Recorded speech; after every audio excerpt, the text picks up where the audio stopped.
sabemos, no sabemos cuánto aguantan las bayonetas,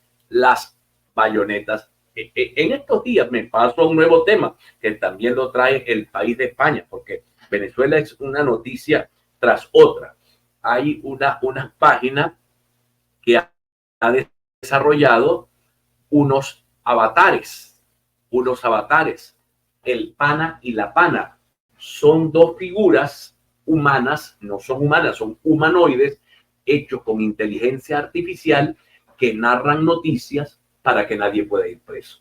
Porque no pueden meter preso a dos fantasmas, que son finalmente esas dos figuras. A ver, dice acá, es como si un pelotero anotara un jonrón y pidiera revisarlo, dice el pana, para explicar la cuestionada maniobra de Nicolás Maduro de validar su triunfo electoral ante el Tribunal Supremo de Justicia en medio de señalamientos de fraude y la omisión de divulgación de los resultados. ¿Quién es el pana? El pana es moreno, va siempre de pantalón mostaza, camisa cuadro, gestos casi congelados y comparte la narración de noticias con una muchacha preciosa que se llama La Chama, que tiene también el color como el nuestro, que presta su cara de bytes, las caras no son reales, para narrar noticias en Venezuela. Hace unos días atrás tuve una entrevista para un medio argentino y la periodista me dijo, mire, señor Fernández, dentro de todo el mar de cosas que queremos preguntar sobre lo que está pasando en Venezuela, queremos preguntar sobre los avatares, sobre esos narradores de noticias falsos, para evitar que el periodista que narra la noticia vaya preso. Una sola vez en el mundo ha ocurrido en Venezuela bajo esas razones. Hay avatares que funcionan en el resto del mundo. Países como Japón utiliza avatares como narradores de noticias, ahorran costos, en fin, manejan la figura como les da la gana, pero en Venezuela la razón de la creación de avatares es distinta. Mis queridos amigos, que el periodismo está bajo ataque, lastimosamente, bajo ataque. El periodismo crítico en Venezuela está absolutamente bajo ataque. Continuamos con la siguiente nota. Machado, María Corina Machado, que ayer hizo una nota. Por cierto, algo le falló a María Corina.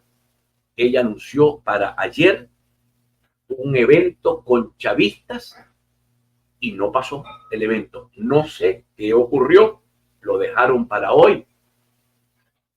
Les metieron, inteligenciaron el tema y los obligó a suspenderlo. No tenemos ninguna información por qué se suspendió este hecho, este evento que se iba a realizar. Bueno, María Corina Machado dice que Maduro ha condenado a los jóvenes a la violencia y a la cárcel. Leemos la nota. La líder opositora María Corina Machado afirmó este domingo que el presidente Nicolás Maduro ha condenado a los jóvenes al exilio, la pobreza y la falta de oportunidades, así como a la violencia y a la cárcel en relación a los adolescentes detenidos tras los comicios presidenciales del 28 de julio. Maduro no solo ha condenado a nuestros hijos al exilio, la pobreza y la falta de oportunidades, también a la violencia y a la cárcel, sin importar su edad o procedencia, escribió la exdiputada ayer en su cuenta de Instagram. Asimismo dijo que el Ejecutivo venezolano ha violado los derechos de los adolescentes y su dignidad, separándolos de sus familias y condenando al terror, no solo a esos muchachos, sino a sus padres y a sus amigos. Así que toda una situación, mis queridos amigos, la que viven los jóvenes venezolanos, la que están viviendo. Hay uno que se ha hecho emblemático, que es con el muchacho de Falcón, y se tuvo que marchar a España. Desde allá ha sido entrevistado en reiteradas ocasiones por medios de comunicación del mundo. Desde hace un par de días han venido liberando, también hay que reconocer que han venido liderando a los jóvenes en las últimas horas, y producto de la indignación del mundo han liberado a muchos de ellos, pero otros siguen secuestrado sostuvo María Corina Machado. Ella indicó que una de las adolescentes detenidas en el estado Sucre sufrió un colapso que le causó daño cerebral, por lo que necesitó ser trasladada a un hospital. Allí fue procesada judicialmente sin derecho a la defensa por el delito de instigación al odio, con una pena de 24 años de prisión para esta muchacha. Cosas, mis queridos amigos, cosas que pasan. Bueno, acá tenemos una nota que nos da la patilla. Familiares confirmaron que detenidos de las protestas en Barinas están en Tocorón.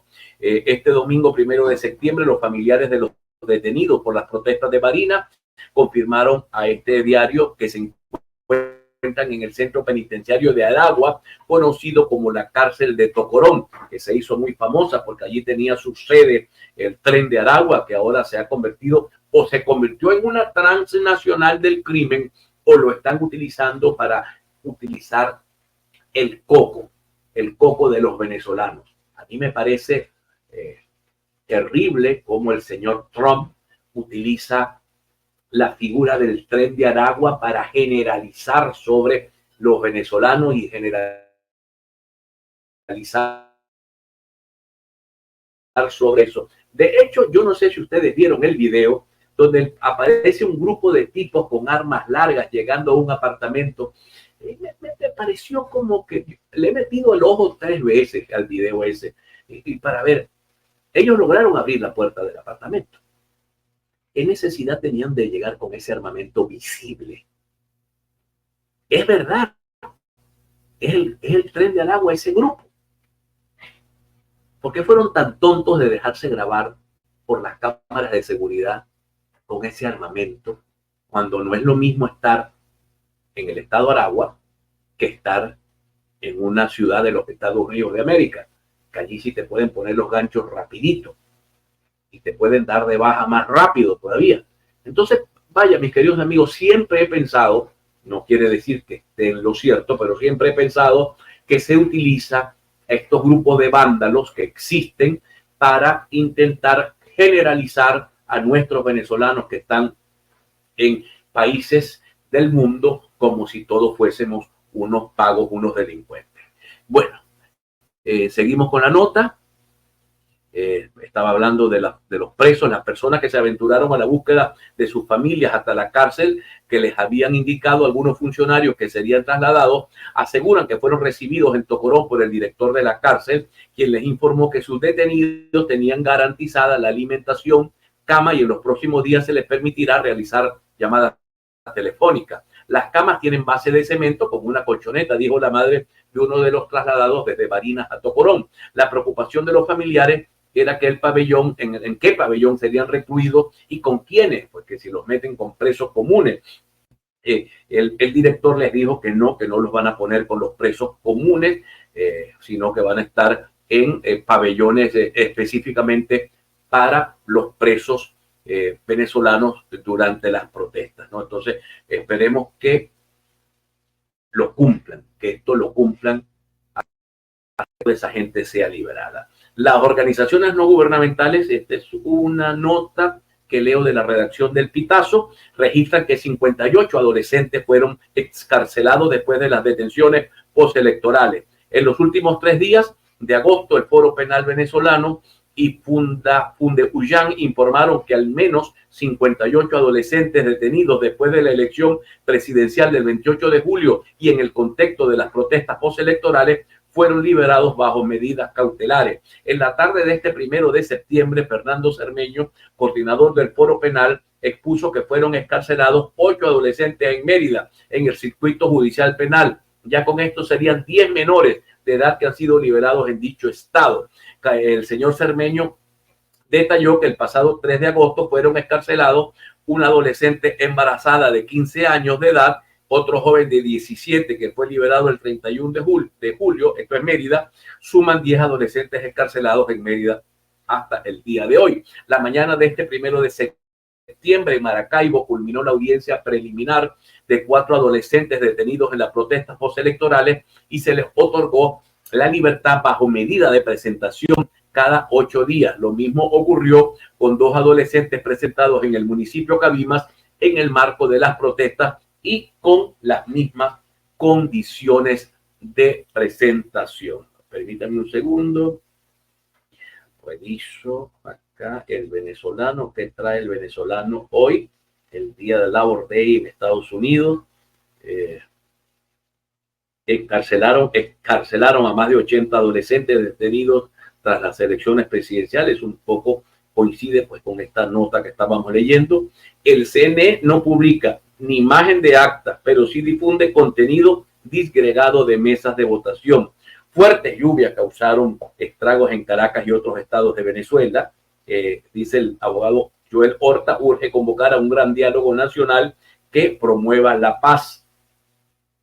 Lo demás, bueno, tiene que ver con la huelga que le hicieron a Netanyahu ayer en Israel. Resulta que mataron a 6 rehenes. Los encontraron muertos en un túnel. Israel dice que los mató Hamas, pero Hamas dice que los mató el bombardeo de Israel. Eso ha ocasionado la ira de gente que rechaza al gobierno de Netanyahu, y ayer la concentración, creo que ha sido de las más grandes que se ha dado en Tel Aviv.